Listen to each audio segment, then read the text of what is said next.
بسم الله الرحمن الرحيم. عن عبد الله بن عمر أن رسول الله صلى الله عليه وسلم أتى فاطمة فوجد على بابها سترا فلم يدخل عليها وكلم كان يدخل إلا بدا بها. قال فجاء علي فرآها مهتمة فقال ما لك؟ فقالت جاء إلي رسول الله صلى الله عليه وسلم فلم يدخل علي فأتاه علي فقال يا رسول الله إن فاطمة اشتد إليها أنك جئتها فلم تدخل عليها. فقال إني رأيت على بابها سترا موشيا وما أنا والدنيا وما أنا والرقم. قال فذهب إلى فاطم فأخبرها بقول رسول الله صلى الله عليه وسلم فقالت فقل لرسول الله صلى الله عليه وسلم فما تأمرني به؟ فقال كلها ترسل به إلى بني فلان. عبداللہ بن عمر رضی اللہ عنہ سے روایت ہے کہ رسول اللہ صلی اللہ علیہ وسلم اپنی صاحبزادی فاطمہ رضی اللہ عنہ کے ہاں آئے تو دیکھا کہ ان کے دروازے پر ایک پردہ لٹکا ہوا ہے. سیدہ فاطمہ کا گھر گویا رسالت مآب صلی اللہ علیہ وسلم ہی کا گھر تھا. یہ تاریخی طور پر معلوم ہے کہ سیدنا علی کو آپ ہی نے پالا تھا، پرورش کی تھی، اور پھر گویا اپنے بیٹے کی حیثیت سے اپنی بیٹی کے ساتھ نکاح کیا تھا. یہی وجہ ہے کہ اس موقع کے اوپر جو کچھ لڑکے کو کرنا تھا وہ بھی آپ نے کیا، اور جو کچھ ایک بیٹی کے باپ کو کرنا تھا وہ بھی آپ نے کیا. گھر بھی حجروں کے بالکل ساتھ ملا ہوا تھا. یعنی جب آپ تشریف لاتے کہیں باہر سے تو تاریخی روایات سے معلوم ہوتا ہے کہ پہلے ان کا حجرہ آتا تھا یا پہلے ان کا گھر آتا تھا. گھر کیا تھے؟ چھوٹے چھوٹے حجرے تھے جن کے دروازوں پر ٹاٹ کے پردے پڑے ہوئے تھے یا کوئی چھوٹا موٹا کواڑ لگا ہوا تھا، تو حضور پہلے ادھر جاتے تھے. تو یہ گویا آپ ہی کے گھروں میں سے ایک گھر تھا. آپ کی جو دوسری صاحبزادیاں ہیں سیدنا عثمان کے گھر میں تھیں، تو ان کے ظاہر ہے کہ اپنے الگ گھر تھے، اور سیدنا عثمان کی معاشی حالت بھی بہت مختلف تھی. تو یہ نبی صلی اللہ علیہ وسلم کے گھروں میں سے ایک گھر تھا. رسول اللہ صلی اللہ علیہ وسلم اپنی صاحبزادی فاطمہ رضی اللہ عنہ کے آئے تو دیکھا کہ ان کے دروازے پر ایک پردہ لٹکا ہوا ہے. چنانچہ آپ گھر میں داخل نہیں ہوئے، جبکہ ایسا کم ہی ہوتا تھا کہ آپ باہر سے آئیں اور سب سے پہلے ان کے گھر میں جائیں. یعنی جب آپ باہر سے تشریف لاتے تو گویا بیٹی کو دیکھ کر یا کوئی محبت کی بات کر کے یا تھوڑا وقت گزار کے پھر آپ آگے جاتے تھے.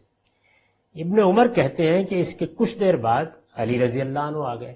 یعنی جب آپ واپس چلے گئے، وہیں سے پلٹ گئے، تو کچھ دیر نہیں گزری کہ علی رضی اللہ عنہ گھر آ گئے، اور انہوں نے دیکھا کہ وہ بہت رنجیدہ بیٹھی ہیں. یعنی صاحبزادی بہت رنجیدہ بیٹھی ہیں. تو پوچھا فاطمہ کیا ہوا؟ انہوں نے بتایا کہ رسول اللہ صلی اللہ علیہ وسلم تشریف لائے تھے مگر گھر کے اندر داخل نہیں ہوئے، باہر ہی سے واپس چلے گئے. سیدنا علی رسول اللہ صلی اللہ علیہ وسلم کی خدمت میں حاضر ہوئے اور عرض کیا یا رسول اللہ، فاطمہ کو یہ بات بہت گراں گزری ہے کہ آپ اس کے ہاں آئے بھی اور گھر میں داخل نہیں ہوئے. نبی صلی اللہ علیہ وسلم نے فرمایا میں نے اس کے دروازے پر ایک پردہ دیکھا ہے جس پر نقش و نگار بنے ہوئے تھے. بھلا بتاؤ مجھے اس دنیا سے کیا غرض اور مجھے ان نقش و نگار سے کیا واسطہ؟ یہ سن کر علی رضی اللہ عنہ سیدہ فاطمہ کے پاس گئے اور انہیں نبی صلی اللہ علیہ وسلم کا یہ ارشاد سنایا. انہوں نے کہا آپ رسول اللہ صلی اللہ علیہ وسلم کے پاس جائیے، پوچھئے کہ اب میرے لیے کیا حکم ہے. آپ نے فرمایا فاطمہ سے کہو اسے بنو فلاں کے ہاں بھیج دے. یعنی گویا آپ نے یہ کہا کہ یہ پردہ میں یہاں نہیں پسند کرتا، یہ فلاں لوگوں کو دے دیا جائے، یعنی مسلمانوں میں سے کسی اور گھرانے میں بھیج دیا جائے.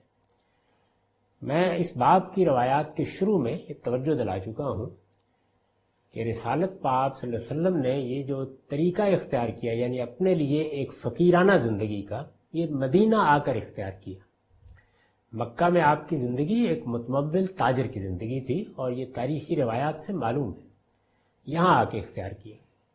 کیوں اختیار کیا؟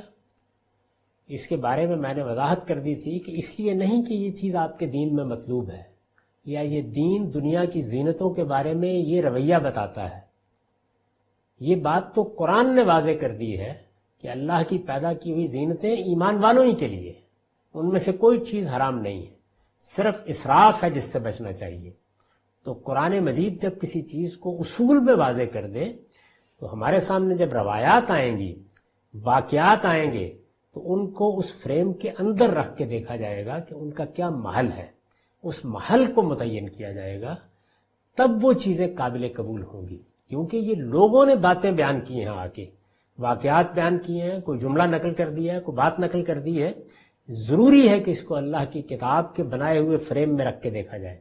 تو میں نے اس میں توجہ دلائی ہے کہ اللہ کے پیغمبر ہی تھے داؤد و سلیمان، اور ہمیں معلوم ہے کہ سلیمان علیہ السلام کا جو محل تھا وہ سرہم ممرد من قواریر تھا، اس کو دیکھ کر ملکہ بلقیس دیہاتی ہو گئی تھی۔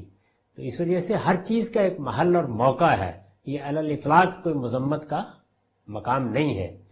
چنانچہ اس روشنی میں ان روایات کو اب دیکھیے۔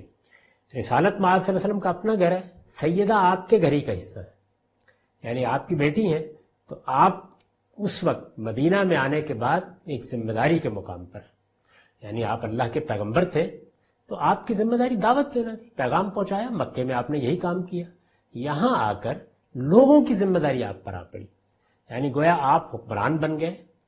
ذمہ داری ہر لحاظ سے آپ ہی کی تھی، کیونکہ حکمران کی حیثیت سے بھی ذمہ داری تھی، اور جن لوگوں نے ہجرت کی، تکلیفوں میں مبتلا ہوئے، اپنا گھر بار چھوڑا، انہوں نے آپ کی دعوت کو قبول کیا اور آپ کے لیے چھوڑا۔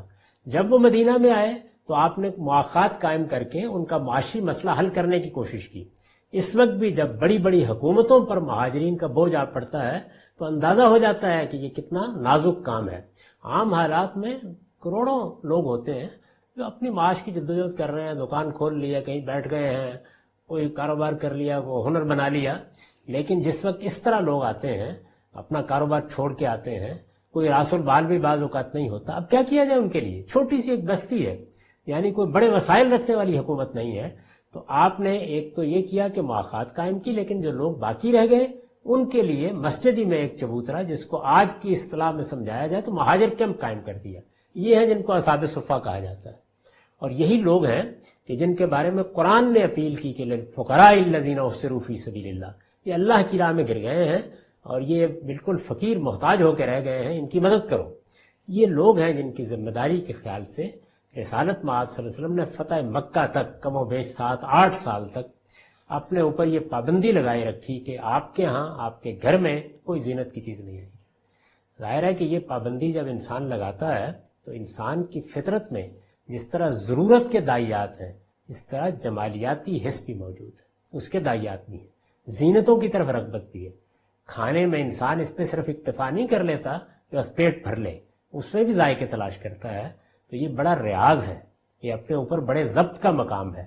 یہ صورتحال ہے جس کو پس منظر میں رکھیں اور اس میں دیکھیں کہ آپ نے دیکھا کہ اس طرح کی ایک تزئین کی صورت بنی ہوئی ہے، ایک بڑا ہی منقش خوبصورت پردہ لٹکا ہوا ہے، تو آپ نہیں آئے گھر میں، چلے گئے، اور پھر جب پوچھا گیا تو فرمایا کہ میں نے تو یہ دنیا اپنے لیے ممنوع کر لی ہوئی ہے، اب مجھے اس دنیا سے کیا کرنا ہے؟ یہ دنیا میں نے اپنے لیے ممنوع کر لی، یعنی مجھے نہیں چاہیے یہ چیز۔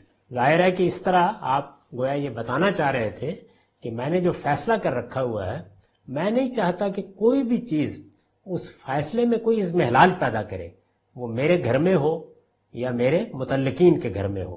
تو یہ بات پہنچائی گئی، ظاہر ہے سیدہ ہیں، حضور کی صاحبزادی ہیں، یہ جانتی ہیں کہ ہمیں کس ذمہ دارانہ جگہ پر رہنا ہے۔ آپ کے فیصلوں کے جو اثرات ہیں ان کو قرآن سورہ احزاب میں زیر بحث لے آیا، اور وہاں ازواج مطہرات کو کہہ دیا ہے کہ ہمارے پیغمبر نے اپنی ذمہ داریوں کے لحاظ سے ایک زندگی اختیار کی ہے، اور حالات کی کچھ سنگینیاں بھی پیش آ گئی ہیں، تو آپ فیصلہ کر لیجئے، آپ کو ساتھ چھوڑنا ہے تو چھوڑ دیں، لیکن اگر رہنا ہے تو پھر یہ سمجھ کر رہیں کہ انہی حالات میں گزارا کرنا ہے۔ تو یہ موقع ہے کہ جس میں گویا سیدہ نے بھی سر تسلیم خم کر دیا، توجہ نہیں ہوئی تھی، حضور نے توجہ دلائی تو انہوں نے کہا کہ آپ فرمائیے آپ کا کیا ارشاد ہے، میں کیا کروں؟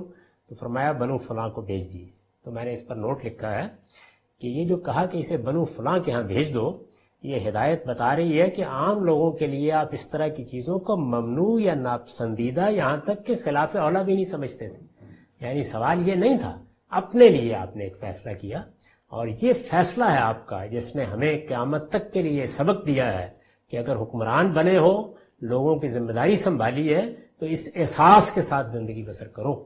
یعنی حالات دیکھو، قوم کے حالات کیا ہیں، وہ کس صورتحال سے دوچار ہے، رفاعیت کے موقع ہیں تو سر ممرد من قواریر بناؤ، لیکن اگر ایسا نہیں ہے تو پھر پیغمبر کا اسوہ یہ ہے۔